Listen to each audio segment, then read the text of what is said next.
కాకినాడ జిల్లా అభివృద్ధి పోరాట కమిటీ సిపిఐ ఆధ్వర్యంలో ఈ నెల 28వ తేదీ కాకినాడ గాంధీ భవన్లో మన గ్యాస్ మనకే దక్కాలి అనే అంశంపై అఖిలపక్షం ప్రజా సంఘాలు రాజకీయ పార్టీల ఆధ్వర్యంలో రౌండ్ టేబుల్ సమావేశం నిర్వహిస్తున్నట్లు సిపిఐ రాష్ట్ర కార్యవర్గ సభ్యుడు తాటిపాక మధు తెలిపారు. కాకినాడలో ఏర్పాటు చేసిన మీడియా సమావేశంలో మధు మాట్లాడుతూ గతంలో బీజేపీ ప్రభుత్వం కాకినాడలో వెలికితీసిన గ్యాస్ ను గుజరాత్ తరలించుకుపోయిందని, ఇప్పుడు ఇక్కడ ఉన్న కంపెనీలకు గ్యాస్ దొరకక కంపెనీలు మూతపడుతున్నాయని, ఈ సమస్యను పరిష్కరించేందుకు ప్రతి ఒక్కరూ మన హక్కుల కోసం పోరాటం చేయాలని పిలుపునిచ్చారు.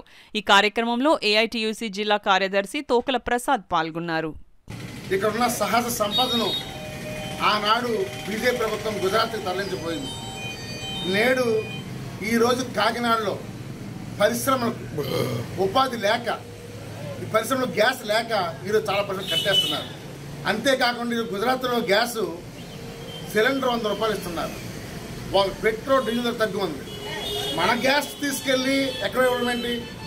అందుకనే కాకినాడ జిల్లా అభివృద్ధి పోరాట కమిటీ ఆధ్వర్యంలో, సిపిఐ ఆధ్వర్యంలో రేపు బుధవారం నాడు ఉదయం 10:30కు కాకినాడ గాంధీ భవన్లో మన గ్యాస్ మనకే దక్కాలి, కాకినాడ జిల్లా అభివృద్ధి కావాలనే దాంతో రాజకీయ పార్టీకి అతీతంగా ఒక రౌండ్ టేబుల్ సమావేశం పెడుతున్నాం.